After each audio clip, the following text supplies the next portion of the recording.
اولاد اللہ تعالیٰ جل شانہ کی بہت بڑی نعمت ہے۔ اس کی آرزو اور تمنا ہر شخص کے سینے میں موجود ہے۔ اللہ تعالیٰ نے قرآن مجید کے اندر اولاد کے لیے تڑپتے لوگوں کی کہانیاں بیان فرمائی۔ حضرت حنہ جو کہ حضرت عمران کی بیوی تھی، اپنے گھر کے صحن میں بیٹھی کام کاج میں مصروف ہیں کہ کیا دیکھا کہ صحن میں اگے ہوئے درخت پر ایک چڑیا کا گھونسلہ ہے۔ چڑیا نے بچے نکالے ہوئے ہیں اور باہر سے دانہ دنکا لا کر بچوں کے منہ میں ڈالتی ہے۔ حضرت حنہ اولاد کی دولت سے محروم تھی۔ یہ منظر جب آنکھوں کے سامنے آیا تو کلیجہ پھٹنے لگا۔ فوراً ہاتھ اٹھائے، عرض کی مالک، جانوروں کے بچے ہیں اور وہ ان سے پیار کرتے ہیں، اگر مجھے اولاد مل جائے میں تیرے گھر کی خدمت کے لیے اسے وقف کروں گی، بیت المقدس کی خدمت پر مامور کر دوں گی۔ اللہ تعالیٰ نے اپنی بندی کی صدا سن لی، دکھی ہوئی آواز عرش تک پہنچی۔ حضرت حنہ حمل سے ہو گئی۔ جب ولادت کا وقت قریب آیا تو حضرت عمران انتقال کر گئے۔ حضرت حنہ نے جب جنم دیا تو وہ بیٹا نہیں تھا، بیٹی تھی۔ پریشان ہوئی کہ بیت المقدس کے لیے میں اس کو وقف کیسے کروں، وہاں تو مرد ہیں۔ پریشان ہوئی، عرض کی مالک، میں نے تیری بارگاہ میں جو نظر مانی تھی میں اس کو کیسے پورا کر سکوں؟ تو کہا حنہ پریشان ہونے کی ضرورت نہیں ہے، ہم نے جو تجھے بیٹی دی اس کا نام مریم رکھا، اور یہ بیٹی ایسی ہے اس جیسے تو بیٹے بھی نہیں ہیں۔ اب حضرت زکریا علیہ السلام جو کہ جلیل القدر نبی ہیں اور رشتے میں حضرت مریم سلام اللہ علیہا کے خالو لگتے ہیں، ان کی کفالت میں حضرت مریم کو دے دیا گیا، اور بیت المقدس کے ایک حجرے میں وہ عبادت میں مصروف ہو گئیں۔ عورت ذات ہیں، حضرت زکریا ان کی حفاظت پہ، ان کی دیکھ بھال کے لیے مامور ہیں۔ جب کہیں جانا ہوتا ہے تو باہر سے دروازہ لگا جاتے ہیں، واپس آ کے دروازہ کھول کے بیٹی کی ضروریات کھانے پینے کی ساری وہاں پہنچاتے ہیں۔ ایک دن دروازہ بند کر کے گئے، واپس آتے ہوئے دیر ہو گئی، بڑا پریشان ہوئے، لیکن جو ہی آ کے تالا کھولا وجد عندہا رزقا، تو دیکھا کہ بے موسم پھل پڑے ہوئے۔ قال یا مریم انا لک ھذا، کہا اے مریم یہ پھل کہاں سے آئے؟ کہا یہ پھل مجھے میرے اللہ نے دیے، اور وہ جس کو چاہے بغیر حساب کے عطا فرماتا۔ حضرت زکریا علیہ السلام کے ہاں بھی دولت اولاد نہیں تھی۔ 99 سال اور ایک روایت میں 120 سال عمر ہو گئی تھی اور ابھی تک اولاد نہیں تھی۔ عمر ایسی تھی کہ اب امید بھی نہیں رہی تھی، لیکن جب حجرہ مریم میں بے موسم پھل دیکھے تو فوراً ہاتھ اٹھا لیے۔ ہنالک دعا زکریا، وہیں ہاتھ اٹھائے اور عرض کی رب ہب لی من لدنک ذریۃ طیبہ، اے اللہ جب تو مریم کو بے موسم پھل دے سکتا ہے، میری عمر کے شجر پہ اولاد کے آنے کا موسم بیت چکا ہے، لیکن اپنی بندی کو بے موسم پھل دینے والے اللہ مجھے بھی اولاد عطا کر دے، ذریت طیبہ عطا کر دے۔ اب جب انہوں نے دعا کی، دل کی اتھا گہرائیوں سے نکلی ہوئی دعا عرش تک جان پہنچی۔ اللہ تعالیٰ جل شانہ نے حضرت زکریا کی دعا کا جواب دیا۔ فنادتہ الملائکہ وہو قائم یصلی فی المحراب، فرشتوں نے ندا دی اس حال میں کہ وہ ابھی اس محراب میں حجرے میں دعا مانگ ہی رہے تھے، ابھی ہاتھ بھی منہ پر نہیں پھیرے تھے۔ تو کیا ندا دی؟ ان اللہ یبشرک بیحییٰ، اے زکریا تمہیں مبارک ہو، ہم تمہیں حضرت یحییٰ کی بشارت عطا کریں۔ تو اولاد کے لیے انبیاء علیہ السلام کی تڑپ، ان کی آرزو، ان کی تمنا قرآن مجید کے اندر جا بجا موجود ہے۔ تو اللہ تعالیٰ کی بارگاہ میں اولاد مانگنا، اولاد طلب کرنا، یہ مسنون ہے، انبیاء علیہ السلام کی سنت ہے۔ اولاد کے حقوق کیا ہیں؟ علماء فرماتے ہیں ایک حق اولاد کا ایسا ہے جو ان کی پیدائش سے قبل ہے۔ عرب کا ایک بہت بڑا دانشور ابو الاسود الدؤلی ایک دن اپنی اولاد کو کہنے لگا کہ انی احسنت لکم صغارا و کبارا و قبل ان تولدوا، میرے بیٹو میں نے تمہارے اوپر احسان کیے جب تم چھوٹے تھے، جب تم بڑے ہوئے، اور اس وقت بھی میں نے تمہارے اوپر احسان کیا جب تم ابھی پیدا بھی نہیں ہوئے تھے۔ ابو الاسود الدؤلی کو اس کے بیٹے کہنے لگے جب ہم پیدا ہی نہیں ہوئے تھے تو اس وقت آپ نے ہمارے اوپر کیا احسان کیا؟ تو اس نے کہا میں تمہارے لیے ایسی ماؤں کا انتخاب کیا جن ماؤں کی وجہ سے تمہیں گالی نہیں دی جاتی۔ میں ایک شاعر تھا اور شاعر کی طبیعت میں حسن کی طرف رجحان اور میلان ہوتا ہے۔ میں چاہتا تھا کہ مجھے خوبصورت عورت ملے، لیکن میں نے جب بیوی کی تلاش کی تو ایک خوبصورت عورت کے حوالے سے میں نے تلاش جاری نہیں کی، بلکہ میں نے سوچا میں اپنے لیے ایسی بیوی تلاش کروں جو کل میرے بچوں کی اچھی ماں ثابت ہو سکے۔ تو میں نے یہ وہ احسان ہے جو تمہارے اوپر تمہارے پیدا ہونے سے قبل کیا ہے، اور میں نے عراق کی بہترین عورتوں سے نکاح کیا تاکہ تمہارے لیے وہ بہترین مائیں ثابت ہوں۔ تو اولاد کے حصول سے قبل ان کے لیے اچھی ماں کا انتخاب کرنا یہ اولاد کا پہلا حق ہے۔ آقا کریم علیہ السلام نے ارشاد فرمایا گندگی کے ڈھیر کے اوپر اگے ہوئے سبزے سے بچو۔ صحابہ نے عرض کی حضور گندگی کے ڈھیر کے اوپر اگا ہوا سبزہ کیا ہے؟ آپ نے فرمایا المرأۃ الحسناء فی منبت السوء، وہ ایسی عورت ہے کہ جو برے گھر میں ہے لیکن حسن و جمال میں بہت آگے ہے، اور تم اس کے حسن و جمال کی وجہ سے اس کو اختیار کر لو، لیکن اس کا نسب اور حسب ٹھیک نہ ہو، کل تمہاری اولاد اس کی تربیت کی گود میں آنی ہے تو وہ تمہاری اولاد کی اچھی تربیت نہیں کر سکے گی۔ لہٰذا تم گندگی کے اوپر اگنے والے پودوں سے، اگنے والے سبزے سے اجتناب اور پرہیز کرو۔ تو اپنی اولاد کے لیے ان کی پیدائش سے قبل اچھی ماں کا انتخاب کرنا یہ مستحب ہے۔ آپ نے علماء کی زبان سے کئی مرتبہ یہ واقعہ سنا ہوگا کہ حضرت عمر فاروق گشت کرتے رہتے، لوگوں کے حالات معلوم کرتے رہتے۔ ایک دن ایک عورت اپنے بیٹی کو کہہ رہی تھی کہ بیٹی دودھ میں پانی ملا لو، تو بیٹی نے کہا امیر المومنین کا حکم ہے کہ دودھ میں پانی شامل نہیں کرنا۔ کہا امیر المومنین کب دیکھ رہے ہیں؟ کہا امیر المومنین تو نہیں دیکھ رہے، رب العالمین تو دیکھ رہا ہے۔ تو اس بیٹی کی یہ ادا حضرت عمر فاروق رضی اللہ تعالیٰ عنہ کو پسند آئی، اور اس بیٹی کو پیغام نکاح بھیجا اپنے بیٹے حضرت عاصم رضی اللہ تعالیٰ عنہ کے لیے۔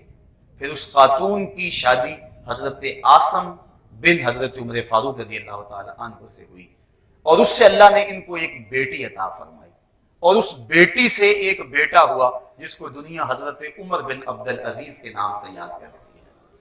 تو اچھی ماؤں کی گود میں اچھے بچے پلتے ہیں، اس لیے والدین کے جو فرائض ہیں ان میں سے پہلا فرض اور اولاد کے حقوق میں سے پہلا حق یہ ہے کہ اپنی اولاد کے لیے اچھی ماؤں کا انتخاب کیا جائے۔ آقا کریم نے فرمایا کہ عورت سے نکاح 4 وجہوں سے کیا جاتا ہے، اس کے حسن کی وجہ سے، اس کے مال کی وجہ سے، اس کے حسب النسب کی وجہ سے، اور اس کے دین کی وجہ سے۔ فرمایا تم عورتوں کے ساتھ نکاح ان کے دین کی وجہ سے کرو۔ اگر مائیں دیندار ہوں گی تو کل بچے بھی دیندار ہوں گے، اور اگر مائیں دین بیزار ہوئیں تو بچے دین سے کوسوں دور ہوں گے۔ اس لیے اپنی اولاد کا پہلا حق یہ ادا کرو کہ ان کے لیے اچھی ماؤں کا انتخاب کرو۔ جب اللہ اولاد کی دولت سے مالا مال کرتے ہیں، بیٹا ہو یا بیٹی ہو، دونوں اللہ کی نعمتیں ہیں۔ بیٹا بھی رحمت اور بیٹی بھی نعمت خداوندی، کسی پر منہ نہیں بسورنا چاہیے۔ اور جاہلیت کے زمانے میں بیٹی کو زندہ درگور کر دیا جاتا، اور بیٹی کے پیدا ہونے پہ سوگ منایا جاتا، اور اس کو زندہ قبر میں گاڑ دیا جاتا۔ آج بھی ہمارے معاشرے کے اندر یہ قتل عام دوبارہ شروع ہو گیا ہے کہ الٹرا ساؤنڈ کے ذریعے معلوم کر کے اگر بیٹی ہو تو اس کو ضائع کروا دیا جاتا ہے. تو یہ بھی قتل ہے بیٹیوں کا زمانہ جاہلیت کی طرح. بیٹی ہو یا بیٹا ہو دونوں اللہ تعالیٰ کی رحمتیں ہیں اور دونوں پر اظہار مسرت کرنا چاہیے, مبارکباد تہنیت کا پیغام دینا چاہیے اور خوشی کا اظہار کرنا چاہیے. اور جب بیٹا یا بیٹی پیدا ہو تو سب سے پہلا حق یہ ہے کہ ان کے کان کے اندر اذان کہی جائے. دائیں کان میں اذان کہنا اور بائیں میں اقامت کہنا, نماز والی اذان اور اقامت کہنا, یہ مسنون ہے. اس طرح سے کہ اذان دینے والا باوضو ہو اور اس کا رخ قبلے کی طرف ہو, اور بچے کا دایاں کان پہلے سامنے کیا جائے, پھر اس کے بعد بایاں کان سامنے کیا جائے اور اس کے اندر اذان پڑھی جائے, تاکہ بچے کے کانوں میں سب سے پہلی آواز اگر پہنچے تو وہ اللہ اکبر کی آواز ہو. بلکہ کوشش یہ کرنی چاہیے جس ماحول میں بچے کی ولادت ہو رہی ہے, جو خدمت گزار دائیاں اور جو وہاں لوگ موجود ہیں, ان سے بھی کہا جائے کہ کوئی آواز سب سے پہلے اس کے کان میں نہ پڑے. دائی کی آواز, مبارکباد کی آواز, کوئی آواز نہ پڑے. سب سے پہلی آواز اگر بچے کے کان میں پڑے تو وہ اللہ اکبر کی آواز پڑے. ہر بچہ فطرت اسلام پہ پیدا ہوتا ہے. آقا کریم نے ارشاد فرمایا کل مولود یولد علی الفطرہ فابواہ یحودانہ او یمجسانہ او ینصرانہ. ہر بچہ فطرت اسلام پہ پیدا ہوتا ہے. اب اس کے ماں باپ اس کو یہودی, عیسائی اور مجوسی بناتے ہیں. اس لیے جب بچہ پیدا ہو تو اس کے کان کے اندر اللہ اکبر کی صدا پہنچے, وہ جان جائے کہ میں حضور کے غلاموں کے گھروں میں آیا ہوں اور حضور کی غلامی مجھے نصیب ہوئی ہے. اور آج ماہرین اس بات کو بیان کرتے ہیں کہ پہلی آوازیں بچپن میں جو بچے کے کانوں میں پڑتی ہیں وہ ان کا فہم نہیں رکھتا, لیکن اس کے باوجود ساری زندگی وہ ان آوازوں سے مانوس رہتا ہے اور اس کے اثرات اس کے دل میں اترتے ہیں. تو بچے کے کانوں میں سب سے پہلے اللہ کی بڑائی کی اور حضور علیہ السلام کی گواہی کی آواز پڑے. پھر بچے کو تحنیک دینا, گٹی جس کو کہا جاتا ہے, یہ بھی مسنون ہے. موجودہ دور میں کچھ ڈاکٹر اس کی مخالفت کرتے ہیں, لیکن گٹی کے جو فوائد ہیں اس پر بھی ماہرین نے گفتگو کی ہے. اس سے بچے کو بہت سارے فوائد ملتے ہیں اور بچہ فصیح ہوتا ہے. وہ شہد یا کھجور لے کے بچے کے تالو پر اس کو مل دیا جائے اور پورے منہ میں اس کو پھیلا دیا جائے, اور اگر کوئی اچھا اور نیک آدمی گٹی دے تو یہ ایک اچھی اور نیک فعل ہے. بچہ جب 7 دن کا ہو تو اس کا عقیقہ کرنا مسنون ہے. بچے کے لیے 2 جانور اور بیٹی کے لیے 1 جانور, وہی شرائط جو قربانی کے جانور کی شرائط ہیں, ان کے ساتھ اس کو عقیقہ کر دیا جائے. اور عقیقے کا جو گوشت ہے کوشش کریں اس کی ہڈیاں نہ توڑیں, بلکہ اس کو کچا تقسیم کر دیں. اگر اس کو پکا کے بھی تقسیم کریں گے تو یہ بھی شرعاً درست اور جائز ہے. بچے کے سر موڑ دیے جائیں اور بالوں کے وزن کے برابر چاندی یا اس کی قیمت راہ خدا میں خیرات کی جائے. اور جو بال ہیں وہ ضائع نہ کیے جائیں, کسی گندگی کے ڈھیر پہ نہ پھینکے جائیں, بلکہ ان کو کسی پاکیزہ جگہ پہ دفن کر دیا جائے.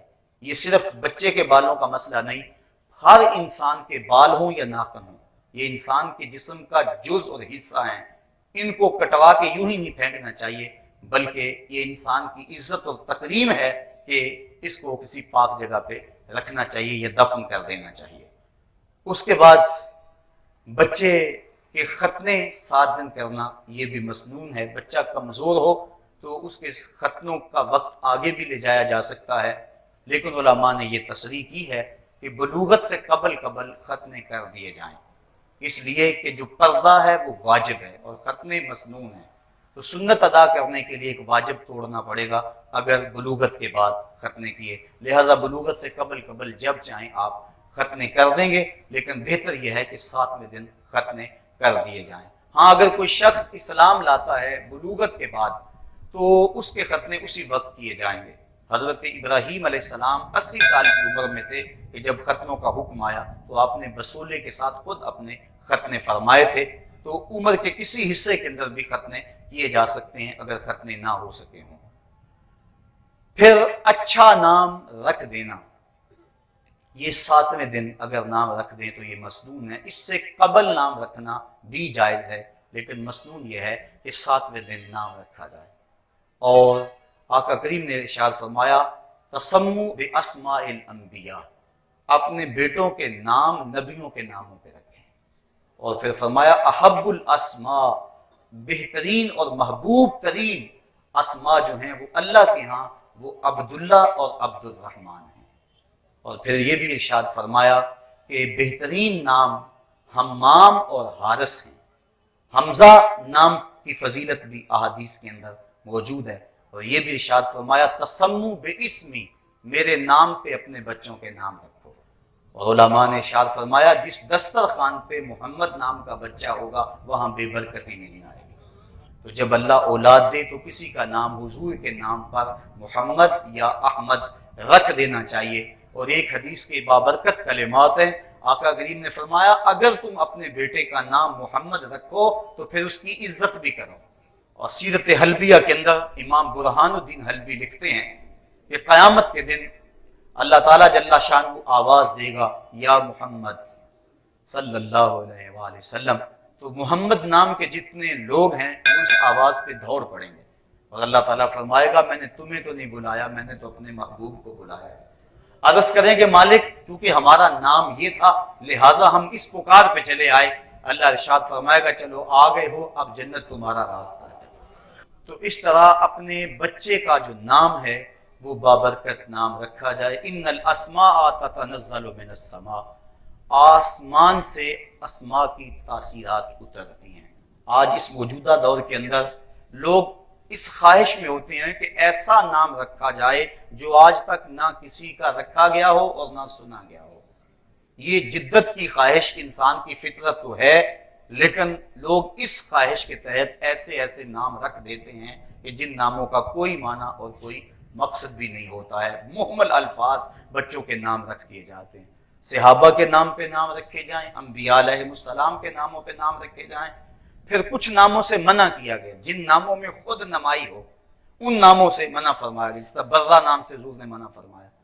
इसी तरह जो दुश्मनाने खुदा और रसूल के नाम है उन नामों से मना फरमाया गया, वो नाम न रखे जाएं। हमारे मुआशरे के अंदर कैसर और परवेज ये दो नाम रखे जाते हैं, हालांकि ये वो बदबख्त हैं, इनमें से परवेज ने मेरे आका का खत फाड़ा था, इसलिए ऐसे अगर नाम किसी के हैं तो उनको फौरी ये नाम बदल देने चाहिए और अल्लाह उसके रसूल की नाराजगी मूल नहीं लेनी चाहिए। तो अच्छे नाम रखने की बरकतें यकीनन जाहिर होती हैं। जब बच्चे की उम्र 7 साल हो जाए तो आका करीम ने इरशाद फरमाया कि मुरू औलादकुम बिस्सलात वहुम अबनाओ सब इसनीना वदरिबूहुम अलैहा वहुम अबनाओ अशर सनीना वफर्रिकू बैनहुम फिल मदाजिर। फरमाया जब तुम्हारे बच्चों की उम्र 7 साल को पहुंचे तो उनको नमाज की तरफ खींच के ले जाओ, उंगली लगाकर मस्जिद का रास्ता दिखाओ, बच्चियों के लिए घरों में मुसल्ले बिछवाओ। और अगर 10 साल के हो जाएं और नमाज ना पढ़े तो फरमाया उनको मार कर नमाज पढ़ाओ। बच्चे को दीन के लिए तंबीह करना, उसको मारना शरीयत ने इसकी इजाजत दी है। वालिद को ताकीद की कि वो दीवार के साथ कोड़ा लटका के रखे और बच्चों को अल्लाह से डराए। ये जो स्कूलों की दीवारों के ऊपर अब लिखा हुआ है कि मार नहीं प्यार, ये शरीयत की रूह के मुनाफी है। उस्ताद की मार के अंदर भी प्यार होता है और बच्चे को वो तहजीब सिखाता है। इस तरह तो बच्चे आवारा मिजाज हो रहे हैं। अगर उस्ताद का या वालिदैन का डर ना हो तो वदरिबूहुम के लफ्ज कुतुब हदीस में मौजूद है कि उनको मारो। और जब वो 10 साल के हो जाएं तो उनके बिस्तर भी अलग कर दो, क्योंकि उस वक्त वो बुलूगत के करीब पहुंच जाते हैं, लिहाजा उस वक्त उनके बिस्तर अलग अलग कर दिए जाएं ताकि मुमकिन खराबी से बचा जा सके। जिस तरह बच्चा पैदा होता है तो सबसे पहले उसके कान के अंदर अल्लाह की बड़ाई की आवाज पहुंचाना मसनून है। इस तरह जब बच्चा बोलने लगे और उसकी जबान फसी होने लगे तो हदीस में आता है सबसे पहले उसके लबों पे ला इलाहा इल्लल्लाह जारी करो। वो सुने तो सबसे पहले अल्लाह अकबर की सदा, और वो बोले तो सबसे पहले ला इलाहा इल्लल्लाह की सदा, और उसके बाद मुहम्मदुर रसूलुल्लाह सिखाओ, उसके बाद आयतुल कुर्सी सिखाओ, उसके बाद सूरह हशर की आखिरी 3 आयतें सिखाओ, और फिर उसके बाद फरमाया अल्लिमू रिजालकुम सूरतल माइदा वअल्लिमू निसाअकुम सूरतन नूर, और जो मर्द हैं लड़के हैं उन्हें सूरा माइदा सिखाओ, और जो लड़कियां हैं उन्हें सूरतुन नूर सिखाओ। और फिर आका करीम अलैहिस्सलाम ने यह भी इरशाद फरमाया कि अपनी औलाद को किताबत सिखाओ, अल्लिमूहु अल किताबा, उनको किताबत सिखाओ, लिखना सिखाओ, वस्सिबाहा, और उनको तैरना सिखाओ, वर्रमाया, उसको तीर अंदाजी सिखाओ, और एक रिवायत में घुड़सवारी सिखाओ, उनको घोड़े पे बैठ के सफर करना उनको सिखाओ, और फरमाया उनको सवाए पाकीज़ा के कोई और रिज़्क न देना। ये तुम्हारा तोहफा है जो तुम अपनी औलाद को दे सकते हो।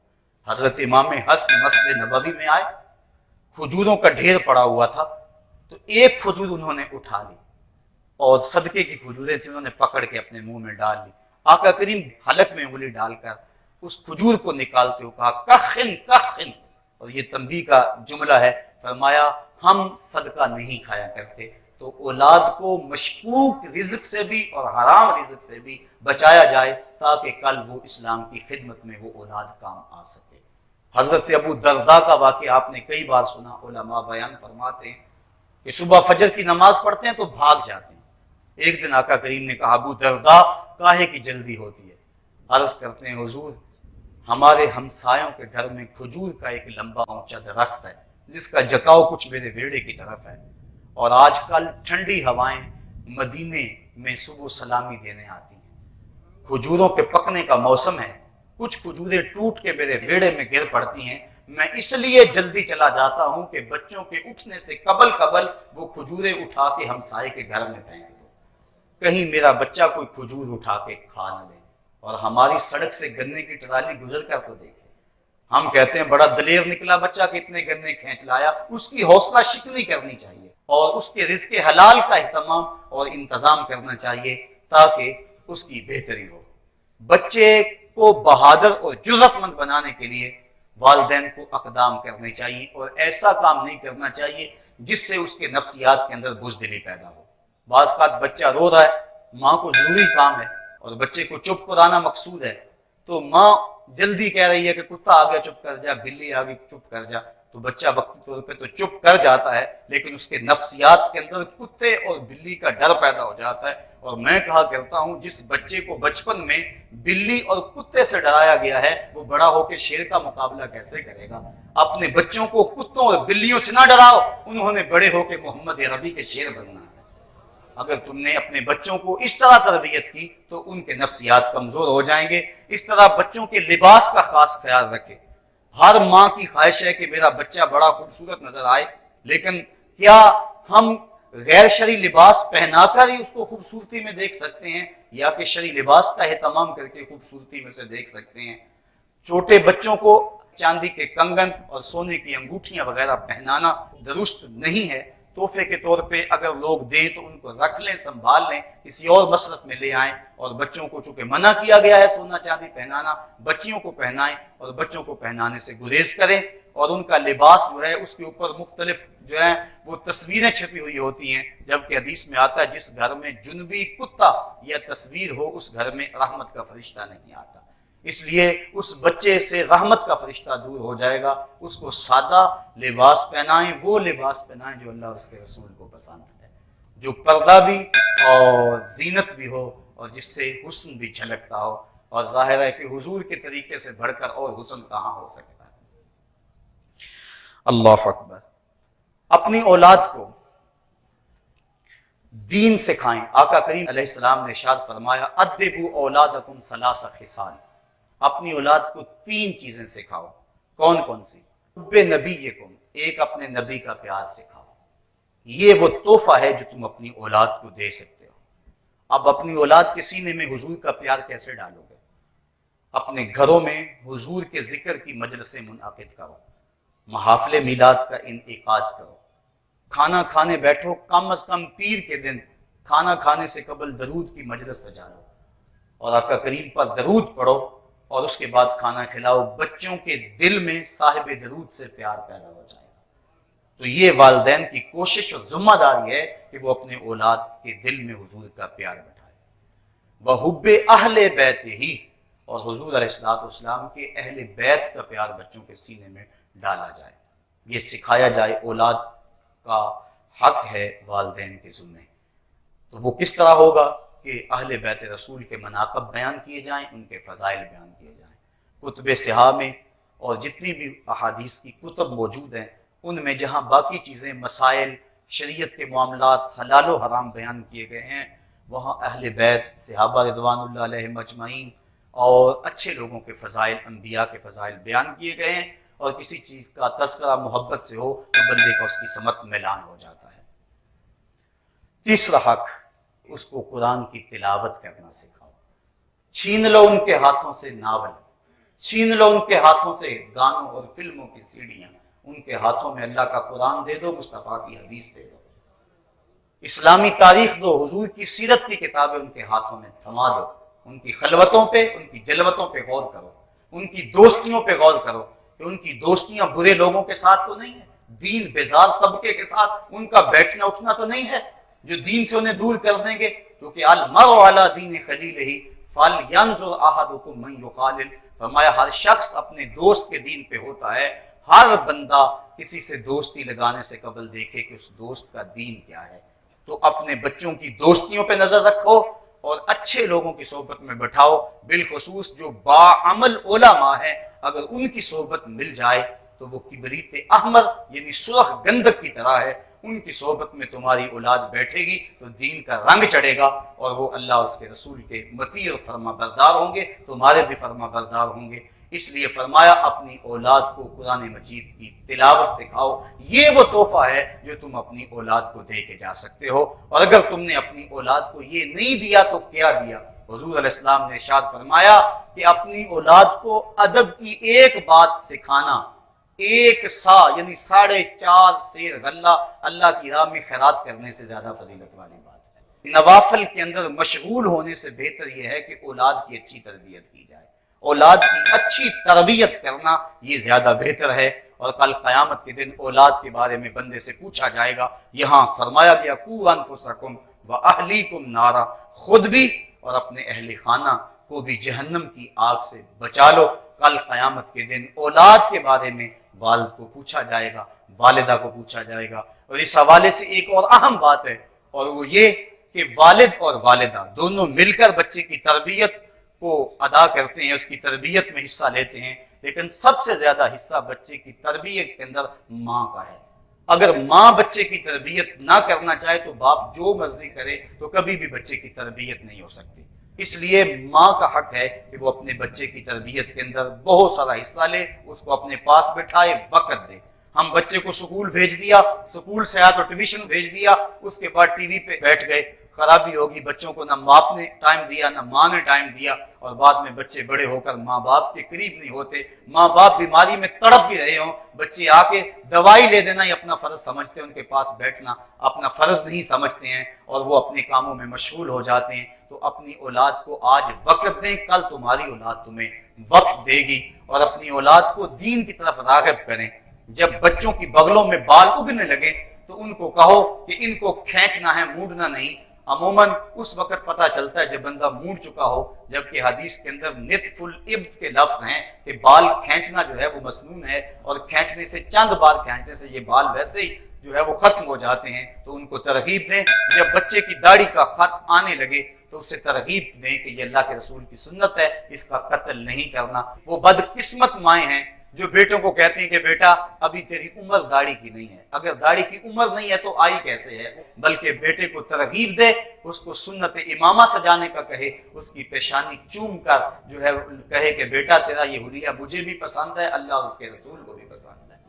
تو پھر حالات کا جبر، زمانے کی تند و تیز ہوائیں بچے کے لیے مسئلہ نہیں بنے گا۔ اس لیے اپنے بچے کی تربیت اس انداز سے کریں۔ ماں اگر بچے کی تربیت میں عملی طور پہ جو ہے وہ جہد مسلسل کرے گی اور کوشش بلیغ کرے گی اور اپنے عمل اور کردار کو پیش کرے گی تو پھر بیٹا بہترین انسان بن کے دنیا کے سامنے آئے گا۔ آپ کائنات کے اندر جتنے بھی اچھے لوگ دیکھتے ہیں ان کے پیچھے ان کی ماؤں کا ہاتھ ہے۔ اگر کربلا کے تپتے ہوئے ریگزار میں 22,000 کے لشکر جرار کے سامنے حسین ابن علی ڈٹا ہوا ہے تو یہ فاطمہ بنت محمد کے دودھ کی تاثیر ہے۔ माई रास्ती माँ हो तो बेटा फरीदुद्दीन गंजे शकर होता है, माई उम्मुल खैर हो तो बेटा गौसे आजम शेख अब्दुल कादिर जिलानी होता है। माँ बेटे को दिरहम सीध रही है उसकी आस्तीन में और साथ ताकीद कर रही है कि बेटा झूठ नहीं बोलना। और फिर दुनिया ने देखा कि कितने डाकुओं को तौबा की तौफीक नसीब हुई। ये माँ की तरबियत का असर है। आज की माएँ अपने बेटों को क्या क्या दर्स दे रही हैं और किन राहों का मुसाफिर बना रही हैं। एक वो माएँ थी जो अपने बेटे को दूल्हे की तरह सजाकर रिज़म गाहे जिहाद में भेजा करती थी। हजरत उम्मे अम्मारा की उस कहानी को कौन भूल सकता है, जब उनके बेटे हजरत हबीब बिन जैद मुसैलमा कज़्ज़ाब के मुकाबले में आए और मुसैलमा कज़्ज़ाब के सिपाहियों ने पकड़ के मुसैलमा कज़्ज़ाब के सामने हजरत हबीब बिन जैद को रखा। बड़े खूबसूरत थे। मुसैलमा ने कहा, एक बार कह दो कि मैं अल्लाह का रसूल हूं, मैं तुम्हें छोड़ दूंगा। हजरत हबीब बिन जैद कहने लगे, जिस जुबान से मोहम्मद रसूलुल्लाह कहा है उस जबान से मुसैलमा कज़्ज़ाब को रसूल कैसे कह सकता हूं। उसने हजरत हबीब बिन जैद का एक हाथ काट दिया। फिर कहा, एक बार कह दो, मैं तुझे अब भी छोड़ देता हूं। कहा, मैंने पहले नहीं कहा मोमिन की तो एक जबान होती है। जब मैंने कहा है मोहम्मद रसूलुल्लाह तो फिर कैसे मैं अब मुसैलमा कज़्ज़ाब को रसूल कह सकता हूं। उसने दूसरा हाथ काट दिया। फिर कहा, अब भी कह दो। कहा, मैंने एक बार नहीं कहा। उसने पांव काट दिया। फिर दूसरा पांव काट दिया।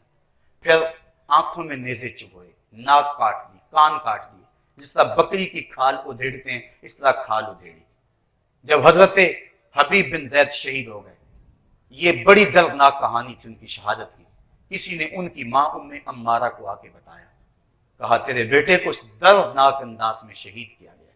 पहले हाथ काटे गए, फिर पांव काटे गए, फिर नेज़े चबोए गए आंखों में, कान काटे, नाक काटा, बकरी की तरह खाल उधेड़ी, धूप में तड़पने के लिए छोड़ा। तो इस तरह तेरे बेटे को शहीद किया गया। हजरत उम्मे अमारा के चेहरे पे तमानियत का नूर झलकने लगा और कहने लगे, लिहाजल यौमे अर्दातुहु, मैंने इसी दिन के लिए तो अपने बेटे को दूध पिलाया था। आज मुझे पता चल गया कि मेरा बेटा जो है वो बामुराद और कामयाब हुआ है। मुझे अपने दूध की तासीर का इल्म हो गया। ये थी वो माएँ। मैं रात इमाम शाफी का तज़किरा पढ़ रहा था। हजरत इमाम शाफी की माँ ने जब इल्म हदीस सीखने के लिए मक्के से अपने बेटे को रवाना किया, 2 यमनी चादरें थी। बेटे को कहा, बेटा ले जाओ और जाके इसको बेच लेना और गुज़र औकात कर लेना। शहर में आकर पढ़ने वाले भूल गए हैं किसकी माँ ने कितना जेवर बेचा है। वो 2 चादरें दे दी। इमाम शाफी कहते हैं, मैं यहां मदीना शरीफ आ गया, इल्म हदीस हासिल करता रहा, इल्म का नूर मेरे सीने में उतरता रहा। इमाम मालिक की सोहबतों में वक्त गुजरा। जब कई साल बीत गए और उलूम दीनिया की तकमील हुई, वापस शौक हुआ कि मैं मक्कातुल मुकर्रमा जाऊं और अपनी बूढ़ी माँ को जाके मिलूं जो मेरी राहें तक रही है, जिसकी आंखें मेरी राहों में बिछी हुई हैं। कहते, जब मैं निकला तो लोगों ने मुझे बड़े हदाया दिए, यहां तक कि कई ऊंट कपड़ों से भर गए, कई ऊंटों पर गल्ला लद गया, कई ऊंटों पे अशरफियां थी और मैं पूरी शान के साथ मक्कातुल मुकर्रमा की तरफ रवाना। जब मैं मक्का के करीब आया, जूं मेरी सवारी मक्कातुल मुकर्रमा के करीब आती चली जा रही है, दिल की धड़कन तेज होती चली जा रही है। बूढ़ी माँ मेरा कैसे इंतजार कर रही होगी और जिंदगी के कितने साल मेरी माँ ने मेरी जुदाई में काटे। मैं माँ से मिलूंगा, क्या आलम होगा। इमाम शाफी कहते हैं, जब मैं अभी शहर मक्का से बाहर ही था, देखा कि मेरी माँ, मेरी खाला और 10-12 औरतें मक्के से बाहर मेरे इस्तिकबाल के लिए खड़ी हैं। जब मैंने माँ को देखा, फौरन मैंने छलांग लगाई ऊंट से और नीचे उतरा, माँ की कदम बोसी की। माँ ने मुझे अपनी बाहों में ले लिया, सर से लेकर पांव तक मुझे चूमा, मेरे बदन के ऊपर हाथ फेरा और फिर उसके बाद मेरी खाला ने मुझे प्यार किया। मेरी माँ एक समत एक रेत के टीले पे बैठ गई। मुझे अपनी माँ के चेहरे पे अफसुर्दगी नजर आई। मैंने कहा, अम्मी क्या बात है कि तुम्हारे चेहरे पे अफसुर्दगी है। मेरी माँ कहने लगी, बेटा शाफी, मैंने जब तुझे घर से रुखसत किया था तो 2 यमनी चादरें कुल असासा थी मेरा, मैंने वो तुझे दिया था। मेरा ख्याल था तो अल्लाह के रसूल की हदीस का नूर लेके सीने में वापस पलटेगा। मैं ये क्या ऊंट देख रही हूँ जिसके ऊपर गल्ला लदा हुआ है, जिसके ऊपर पाल लदे हुए हैं, जिसके ऊपर जो है वो अशरफियां लदी हुई हैं। मैंने तुझे दुनियादार बनाने के लिए तो नहीं भेजा था, मैंने तुझे मोहम्मद अरबी का गुलाम बनाने के लिए भेजा था। इमाम शाफी कहते हैं, जब मैंने अपनी माँ की ये तड़प देखी, मैंने कहा, अम्मी बताओ मैं क्या करूं। कहा, जो भूखे हैं उन्हें गल्ला दे दो, जो नंगे हैं उन्हें कपड़े दे दो, जो प्यादा है उन्हें सवारियां दे दो। कहते मैंने वहीं खड़े खड़े सब कुछ लुटा दिया। उसके बाद मैं माँ के साथ चल दिया। रास्ते में मेरा कोड़ा गिरा, एक लौंडी ने उठा के मुझे दिया। मेरी जेब में सिर्फ 15 दिरहम रह गए थे, मैंने 5 दिरहम उसको दिए। मेरी माँ ने कहा शाफी अब भी तेरे पास पैसे मौजूद हैं? मैंने कहा अम्मी 15 दिरहम। मैं कहा दे दो। मैंने वो 15 दिरहम उसको दे दिए। इमाम शाफी फरमाते हैं कि जब मैं जाकर उस झोंपड़े में पहुंचा, जिस झोंपड़े से मैं 2 यमनी चादरें लेकर रुखसत हुआ था, तो मेरी माँ ने उन रेत के जरों पे पेशानी रख दी। कहा ऐ अल्लाह, मैंने अपने बेटे शाफी को तेरे दीन के लिए वक्फ किया था। मेरे पास 2 चादरें मेरी जिंदगी का कुल सरमाया और असासा था। बेवा औरत के पास यही कुल कायनात थी, मैंने तेरी राह में लुटा दी। ऐ अल्लाह, अब शाफी पलटा है तो उसके पास कोई चीज मौजूद नहीं है, हाँ तेरे महबूब की हदीस का नूर इसके सीने के अंदर भरा हुआ है। ऐ अल्लाह, शाफी को कबूल कर ले और इसको दीन की खिदमत की तौफीक अता कर दे। इमाम शाफी कहते हैं मैं जो कुछ भी हूं माँ की दुआओं का दूत हूं, मेरी जिंदगी तेरे प्यार का इनाम ही तो है। तो साहिबो, वो लोग जिन्होंने अपनी जिंदगी के शब रोज इन राहों पे गुजारे और अपनी औलाद की अच्छी तरबियत की, वही लोग कामयाब और बामुराद हैं। आओ अपनी औलाद से हमदर्दी ये है कि उन्हें जहन्नम के शोलों से बचाया जाए। औलाद के लिए माँ बाप क्या नहीं करते, सब कुछ बेच डाल देते हैं कि इसका मुस्तकबिल ठीक हो जाए, ये डॉक्टर बन जाए, ये इंजीनियर बन जाए, अपने सारे असासे बेच देते हैं ताकि इसका मुस्तकबिल ठीक हो जाए। किस मुस्तकबिल की बात कर रहे हो? जो 10, 15, 20 साल का है। 45 साल तो एवरेज जिंदगी माहिरीन ने निकाली है, 50 साल लगा लो, 30 साल तक पढ़ते पढ़ते गुजर गई, बाकी 20 साल बचे, उसको मुस्तकबिल कह रहे हो और उसके लिए सब कुछ बेच दिया, सब कुछ लुटा दिया उस मुस्तकबिल के लिए। तो जो मुस्तकबिल ना खत्म होने वाला है, जिस मुस्तकबिल की कोई नुक्ताए अंजाम ही जिसका नहीं है, तो उसके लिए भी अपनी औलाद को क्या तुमने कुछ दिया? उसको नेकी की राहों पे डाला। क्या वो औलाद अगर हराम कमाती है तो जहन्नम की आग में नहीं जलेगी? अगर नमाज छोड़ती है तो अल्लाह के कहरो गजब की वो औलाद मुस्तहिक नहीं होगी? तो अपनी औलाद के असली मुस्तकबिल के लिए तगोताज करो और अपनी औलाद को दीन की राहों पे डालो। उनकी उंगली पकड़ के उन्हें मस्जिद का घर दिखाओ, अपने घरों में मुसल्ले बिछाओ, सहरी के वक्त उठ के नवाफिल पढ़ो, ताकि तुम्हारी औलाद को तुम्हें देख देख के दीन की राहें मिले और वो दीन की समत आ जाए, उनकी जिंदगी के अंदर कुरान का नूर आ जाए, उनकी जिंदगी के अंदर इस्लाम की बहारें आ जाएं।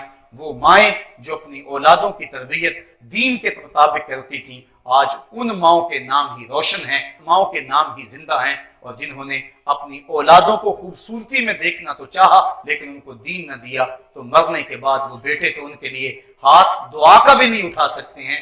आइए मैं और आप अपनी औलादों को दीन का मुसाफिर बनाएं, यही कामयाबी है, यही बामुरादी है। अल्लाह मुझे आपको अपनी राहों का मुसाफिर रखे, दुनिया आखिरत की बेहतरियां हमारा मकदूर करे। इदारतुल मुस्तफ़ा पाकिस्तान लोहियांवाला की जानिब से सिलसिला दरसे कुरान का मुल्क के तूल व अरज़ के अंदर तकरीबन 60 मकामात पे जारी सारी है। अपनी औलादों को, अपने बच्चों को दरसे कुरान के इस फैले हुए वसी सिलसिले के अंदर मुंसलिक करें ताकि वो कुरान के नूर से आगही हासिल करें।